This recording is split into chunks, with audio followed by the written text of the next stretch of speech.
This is your Monday edition of Strip Sports Daily Delivery. I am Michael Rand. So much to get to today.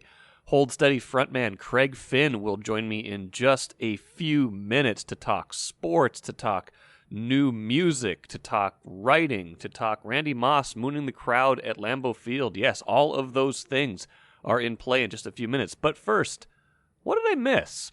Well, it's a Monday, which means you probably missed a lot over the weekend if you weren't watching sports. And here's the thing. I tell my kids, especially my oldest daughter is 6, almost 7. I have 3 kids, a 4-year-old and a 1-year-old also. And especially to the 6, almost 7-year-old, when she makes a mistake or when something goes wrong, I say, listen, I don't expect you to be perfect. Like, nobody should expect anybody to be perfect. What I do hope, though, is that you will learn from your mistakes, that you will grow and get better, and next time you'll make a better decision or have a different outcome.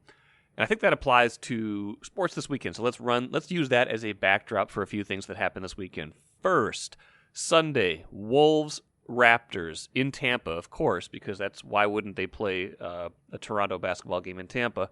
Wolves have a double-digit lead in the fourth quarter.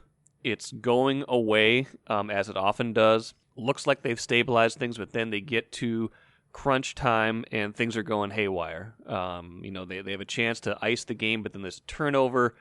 Then they have another chance to ice the game. There's another turnover when Malik Beasley steps out of bounds. Toronto has the ball down only 2 points. They go for the tie. Pascal Siakam drives down the middle. The Wolves defended reasonably well. Rookie Jaden McDaniels is on him and at least influences his shot. He still gets a really good look. It spins out, though. And here's the part where I feel like they learned something. Jared Vanderbilt grabs the rebound. Immediately, a timeout is called because Jared Vanderbilt is a bad free throw shooter. Couple weeks ago, 2-3 weeks ago, same exact thing happens. Jared Vanderbilt gets a rebound when the Wolves are up too late. He takes a couple dribbles. He gets fouled. He goes to the free throw line, misses both free throws. Orlando gets the rebound off the second miss, dribbles down, three-pointer at the buzzer. Wolves lose by 1. In this case, they learned. They called a timeout immediately. They inbound it. McLaughlin, a much better free throw shooter, goes to the line, makes both of them. Game over. 116-112 is your final. So Timberwolves at 7-20 are not good. They seem to be getting a little bit better, but at least for a night, they learned from their mistakes, and in the micro, that is all you can ask for. Who else is learning? Well, how about Gophers men's hockey? I had Randy Johnson on Friday's show talking a little bit about their midseason slump, 5-5 after starting 10-0. A lot of what he said was they were maybe a little too fancy, maybe they needed to get back to the basics. Well, it helped playing not a bad team, but slightly diminished competition in Notre Dame this weekend. But 3-0, back-to-back shutouts for Jack LaFontaine, their goalie. A much more simple game, it looked like, at least from the parts I watched and was able to watch. So learning there as well to get back to the basics and get back on the winning side of the hockey ledger. One more team that looks like it's on the upswing. Gopher women's basketball beat Wisconsin on Sunday. They have now won 5 of their last 7 games. They are 6-8 in the Big Ten after a really, really tough start to this season, in which they were, I believe, 1-6 at one point. So to get to 6-8 and rally to that, getting the 68-63 win over Wisconsin shows a measure of improvement. I think the schedule has certainly eased up for the Gophers, but Lindsey Whalen's team, if you're not going to be great, if you're not going to have one of those just out of the gates, you have a good team season, much more preferable to do it this way, where you are improving along the way, where you see where the potential is for future seasons. And the Gophers men's basketball team, can't really fit this one into the narrative. They lose 72-59 at Maryland. That is their 7th road loss of the season to 0 victories. Only one of those games was even really competitive or a single-digit loss.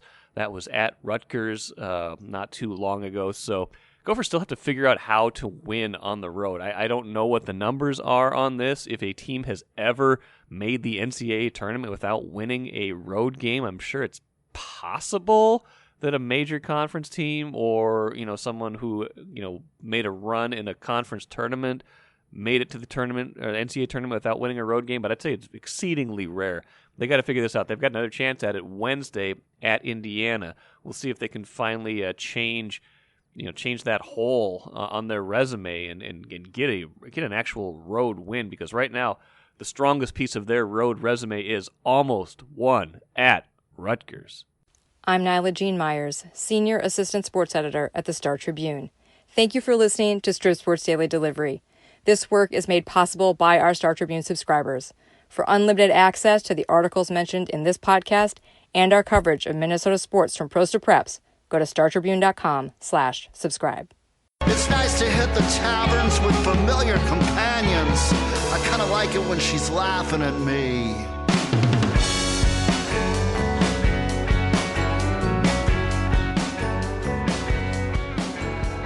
You just heard a little bit from Spices. It's a new song by The Hold Steady. Their new CD, we call it CDs these days, I hope, still, record, whatever. Their new release, Open Door Policy, comes out Friday this week. I am ecstatic to be joined right now by Craig Finn, frontman of The Hold Steady, longtime one of my favorite musicians, going back to Lifter Polar days in Minneapolis 20 years ago. Craig, that sounds like a long time ago, 25 years ago. Yeah. Craig, welcome to the show, and how are you doing? I'm good. Thanit's for having me. Excited to have a new release out. I would say we don't really call it CD anymore. No. That's going back to the Lifter Polar days itself. I'm dating myself, am I not? But that track you played, Spices, is actually for The Hold Steady. Maybe I think as a song, it might be the closest to a Lifter Puller style song that we've ever done. So that's kind of a throwback on its own. But I'm really excited. We got a new record coming out, and it's something to look forward to as we hang out at home. Maybe that's why I picked that one, because it reminded me of the old days. I really dig that song though. And congrats on the new release. How did that all come together? Because I know you've been dabbling in a lot of different projects. How did Open Door Policy come together? Well, Open Door Policy, like a lot of things, was dates back to 2019. We did, we've been playing, some, not as much as maybe we used to, but the Hold Steady does about, 25 or 30 shows a year. And we recorded it in 2 sessions in 2019, and we're pretty much done with it that year. Maybe had a couple little things to do, and we were planning on when should we release it. You always want to put it out around shows, and then shows became sort of an impossibility. And we kind of slowed down a little bit, waiting, thinking maybe in the fall, but of course we still aren't playing shows live in person anyway. So we decided we better just go ahead and put it out. And I think it's really exciting. It's the first true album we've made as a 6-piece. We now have sort of what we call the Super Steady. For a while, Franz left the band. He came back in 2016. We've done a lot of singles, and we even compiled the singles into an album in 2019 called Thrashing Through the Passion. But this is the first Hold Steady album of what I kind of think of as Hold Steady 3.0. Hold Steady 3.0, man. If I'm not feeling old already, having a third iteration of the Hold Steady, maybe you too. If you're a fan of the Hold Steady as a listener, what does this new release bring to the table? What are some of the hallmarks of it that you want to listen to? Well, I think it's a true album, and I think we've always a lot of our releases have been albums in the sense that they sort of refer back on each other, and we are old enough that we still structure things like an album. It's not every song. When you're releasing every song as a single, you're kind of swinging for the fences, to use a baseball metaphor, on every song. But you're never going to make that weird song at the end or whatever. And I think in an album, you do that, and you try to tell, if not a linear story, but maybe explore some themes over the whole arc of it. And so I think we've always, our best successes have been like, album length releases. So I think it was fun to return to that kind of format. You have always been a storyteller in the songs that you write. Where does that come from specifically, or how do you come up with the material? Some of it probably drawn from experience and some of it completely made up, I would hope. Yeah, yeah, a lot of it's made up. I mean, I actually, Jeff Tweedy from Wilco wrote a book a while back, a couple of years ago, and it was what he said about creativity is something I found myself very much agreeing with. That you kind of have to take things in, and you kind of almost, as you get older, you get busy with whatever. You kind of have to make an appointment to take things in, and that can be literature, reading. Doesn't have to be fine literature, great literature. It can be whatever, film. TV in this day and age, which is, sort of we're in peak TV, but also just walking around. I mean, I live in New York. You can see a lot by just going outside and, seeing what happens in an hour on the sidewalks. So I think taking all that stuff in and creating your own stories. But to be honest, reading is probably the biggest one. I've always been I love reading fiction, and those stories help me think of my own stories. That's a good point. I feel like when I find myself immersed in a good book, or I'm kind of in a phase where I'm reading a lot or listening to audiobooks, as it were, right now, because that's how I consume a lot of what I do right now. That's when I'm in a better creative space. Like, you need to take in you got to get that kind of creating that headspace to allow yourself to create in that way. Yeah. It's been suggested that reading fiction is kind of a meditation, because you kind of go into another world and take on, the other characters' problems, maybe leave yours behind. And I think, to me, that's how it works. I can really go somewhere with a book that I can't even with a film or TV or whatever. With a really good book, I can go all the way there. Awesome. Well, I'm looking forward to diving into the new release and getting to know it even better. One that I know particularly well, Separation Sunday. Kind of funny. We had a little Twitter back and forth maybe a month ago, even before this podcast started, about, I think it started with me tweeting something about Randy Moss and the playoff game against the Packers after the 2004 season, where he mooned the crowd. And you jumped in and said, okay, I'm not even going to spoil it, but tell me about your relationship to Randy Moss mooning the fans at Lambeau Field, and how that connects to Separation Sunday. Perhaps one of your most iconic works. Yeah, one. I think our Twitter exchange was that you said it was the 15th year anniversry. Yeah, it's 15, 16 years, something like that. Yeah.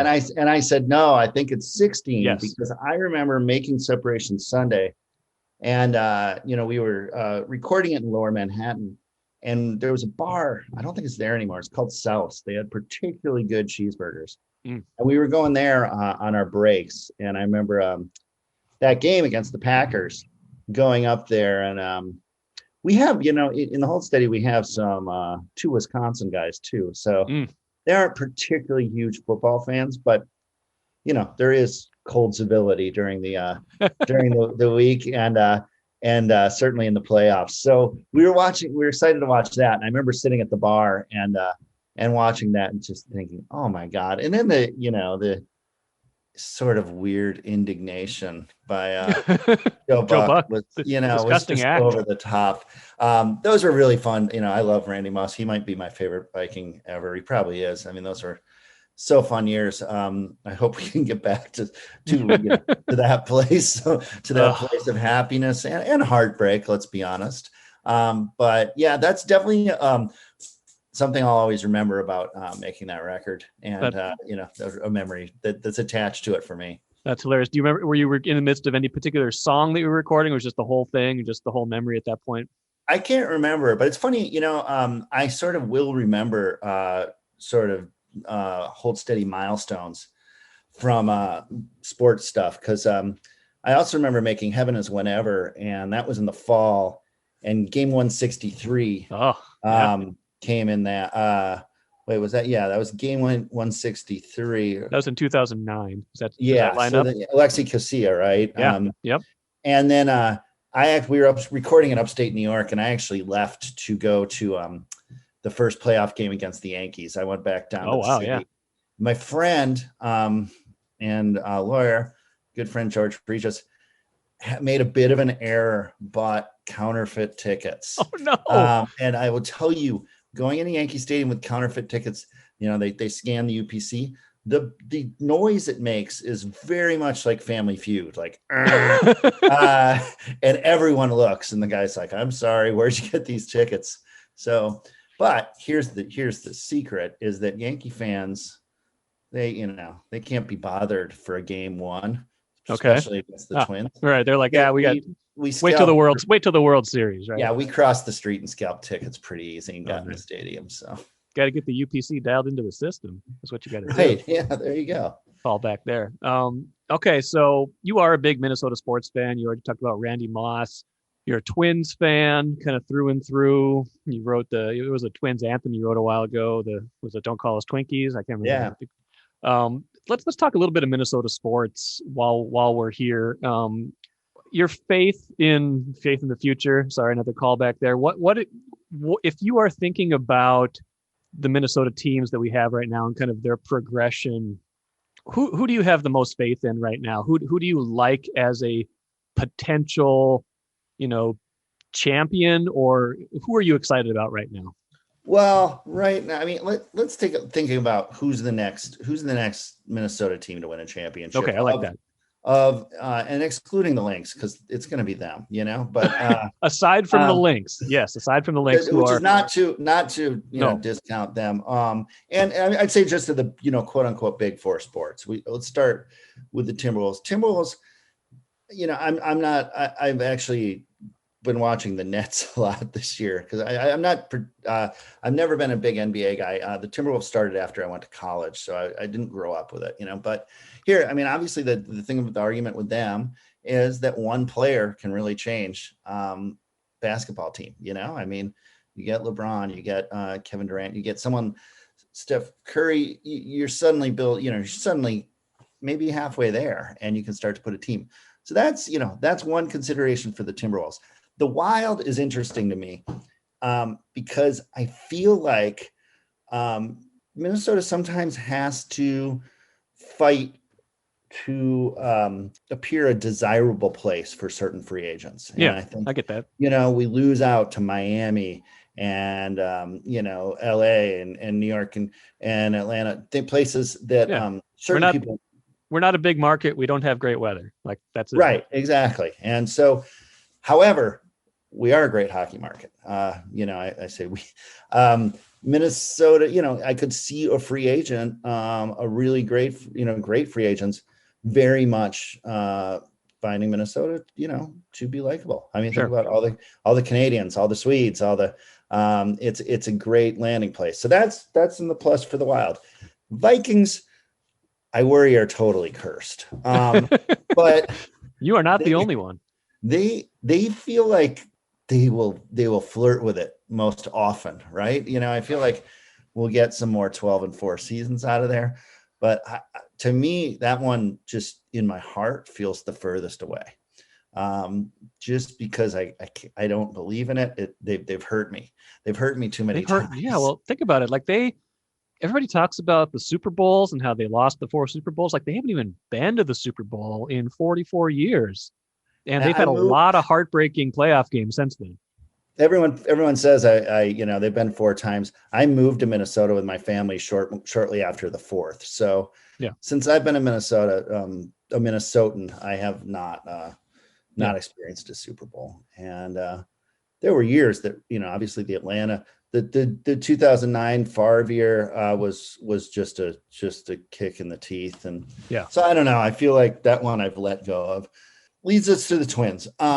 Obviously small market team, but they're only Minnesota team in my mind that overachieves time to time, and look, I mean, it's hard to compete against, the Dodgers and the Yankees in this era, but they put together teams with heart, and also they're my favorite of all they make you want to believe. Yeah, and I think they're going to do it. I'm not saying they're doing it this year, but I'm saying that's the next one of these 4. The Twins are the next one of the 4. I could buy that. I've done various rankings over the years, and I feel like it changes, right? It's some of it's flavor of the moment. Some of it is a team gets a new player, and all of a sudden you're like, okay, you see how that impacts things. I mean, if you're talking about the 4 teams we've singled out, I think the Timberwolves are the furthest away. Mm-hmm. Just by the nature of they've only been to the playoffs once since 2004. You got to get to the playoffs first, and you got to do a whole bunch of stuff to get further than that. The Vikings have teased us so many times, most recently 2017 when you thought, hey, the Super Bowl's here. Hey, they're a game away. Maybe this is the team of destiny, and then it wasn't. But I can buy the Twins. I think what you said about the Wild is correct in that of the four, it feels the most frustrating that they haven't been able to maybe become better, since their inception, just because they do seem like the team, they're playing in a league with a hard salary cap. There's no inequity in terms of that. You should be able to attract a certain caliber of free agent to this market. But yeah, Twins seem like they're positioned best among those four right now with the roster they have and, some of what they've got coming up. Yeah, I think, yeah. And I will say that, the Twins, I said probably not this year, which I guess I believe, but I was really impressed with their offseason. They're, I was really happy to get Simmons. I think everyone seemed kind of, he's good. I think everyone seemed kind of uninspired about that, at least on social media, but I think he has the potential to pitch a lot of innings. And I was happy to see him. Yeah, I want one more pitcher. I think they need one. I think they're one short, and maybe that's not coming between now and opening day. But if they have a good start to the year, and then you could say shove all in and go at the trade deadline and get one horse that you can ride into the postseason. If they got one more frontline pitcher, I'd be all in on 2020. Oh, it seems like from the press conference the other day, Odorizzi is probably unlikely. Probably unlikely, and I don't know if he's the guy anyway. Like he's another good pitcher. I like Jake Odorizzi, but it was the bigger takeaway from that was that they're kind of done with the big moves for now. At least they've done the Cruz thing, and Odorizzi's part of that. But that it's not just Odorizzi. Probably it's nobody else really, or maybe fringe guys at this point. But they re-signed Cruz. They got Simmons, like you said, he helps a ton with the fielding. They signed Happ, and that's kind of it. And so they signed Column A for the bullpen. So it's not like they haven't done anything. And I think you can be happy with those moves, but I feel like if you're talking about really making a run at it, you're going to need one more pitcher eventually. Have they given you anything you've seen there, given any indication whether we'll be seeing any in-person baseball? I think we will. I think they learned from the Saints last year, and now the Saints are obviously a AAA affiliate, which is really fascinating. Now it's their affiliate. The Saints had, I think, 1,500 fans a game for a handful of games towards the end of last season even, and I think they learned from that. I think we're going to be a ways from like packing Target Field, but I think you're going to see, I don't know if by opening day, but you're going to see, I think, sporadic attendance, especially as, the vaccine rollout keeps going and you kind of see that hopefully we see the numbers of the COVID numbers go down. I think we'll see some of it this year at least. I hope so. That's sort of the, you have those discussions with your friends about what would you do, baseball in person, and then something as simple as like a beer on a bar stool. To me, those two things seem like very simple pleasures most years, but those are the two things I'm looking forward to. Those are two things I'm looking forward to. And one other thing I'm looking forward to is the new Hold Steady release out Friday. Open door policy. Craig Finn, thank you a ton for joining me on the podcast today. You are welcome to join anytime you want to talk music, to talk sports, to talk literature, to talk whatever you want. And I hope you have a great rest of the winter and spring, and that we can all get together soon and hang out. Sounds great. Thanks so much for having me. It's a lot of fun. All right. Take care, Craig.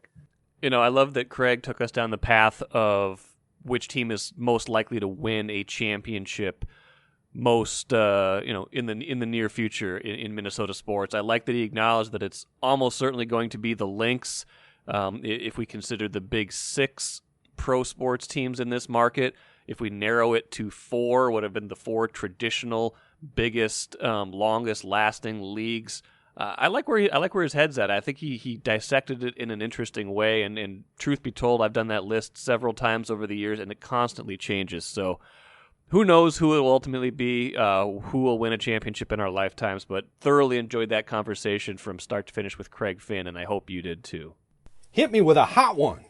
Okay, I've been hanging on to this hot take from a reader for a while now because I like it, but I wanted to kind of get through the hiring season, get through the Super Bowl before we tackled it. So here it is from Bruce Wayne Newton's Apple. Great Twitter handle, great Twitter moniker.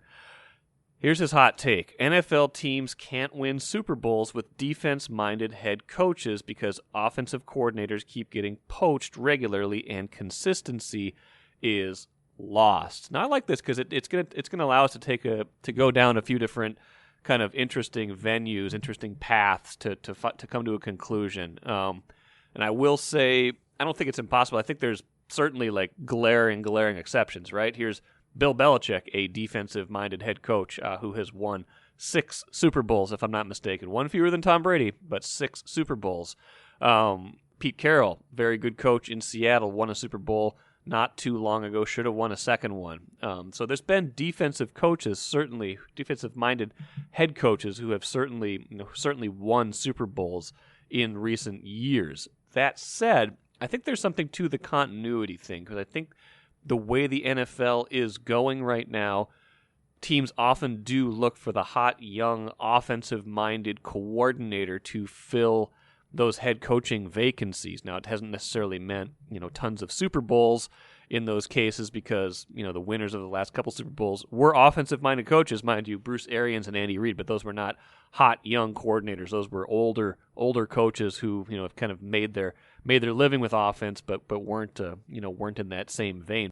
Ultimately, I think this feels like a Vikings question, kind of buried within a larger question. I think he's getting to something there, because here's the thing: pretty much the two of the best Vikings seasons under Mike Zimmer, who is a defensive-minded head coach, were 2017, 2019. Both of those seasons, they went to the playoff. Both those years, they won a playoff game. 2017, they almost, they were one game short of the Super Bowl. 2019, they lose to San Francisco in the division round. Each of those cases, they lose their offensive coordinator after the season. First time it's Pat Shurmur. 2017 gets hired to coach the Giants. 2019, Kevin Stefanski gets hired to coach the Browns. In both cases, the year after that is a little bit messier. 2018, they hired John DeFilippo. He gets fired mid-year. They go 8-7-1. And then, of course, 2020, last season, the offense was pretty good, but it took a while for them to get going. A lot of things contributed, but the 1-5 start, the offense certainly didn't help that. They finished 7-9. So continuity is probably the bigger question. And when I circle back on Bill Belichick and Pete Carroll, both of them have had the luxury of long-term offensive coordinators when they've been successful. Bill Belichick had Josh McDaniels for many, many years. 2 different stints, actually, for many years. And on the other side, Pete Carroll had Darrell Bevell from, I think, 2011 through 2017. So during their prime, kind of build up and then winning the Super Bowl, then almost winning another Super Bowl, they've been able to do that. And the Vikings have had, like I said, recently a problem with keeping their coordinators. And, they've had momentum derailed before. Think about Brian Billick, 1998. After their amazing offensive season, 15-1, he goes to the Ravens. Offense wasn't the same in 1999. Think about Scott Linehan in 2004 when Dante Culpepper is, setting records as a quarterback for, running, throwing. He leaves for the Miami job, and next thing you know, Culpepper is a mess. 2005 falls apart. Culpepper gets hurt, and that's the end of that. So it has happened in the past where the Vikings have lost promising offensive minds and lost that continuity. And I think part of what they're going for now is trying to maintain some of that continuity by hiring Clint Kubiak as their offensive coordinator. I don't know how well that's going to work, but at the very least, they are attempting to maintain some semblance of that continuity by hiring Gary Kubiak's son and elevating the quarterback coach to have some of that continuity that they have lacked, and maybe, just maybe, get to where they want to go. I want to leave you with the cooler, as I always do, really quick today. If you missed it in Sunday's paper, you can still go back and read that print product or find it on StarTribune.com. Really smart story by Rachel Blount on the national anthem at sports games, particularly how that has evolved in college sports. There was kind of a dust-up in the pro world last week with the Dallas Mavericks and the NBA, but this story kind of took us into a different direction with how the national anthem has evolved in college sports. Really smart read. I'd love it if you would go back and check that out, and check out all of our work on Star Tribune and StarTribune.com. And of course, please subscribe, write a review, follow this podcast, and thanks again for listening to Strip Sports Daily Delivery.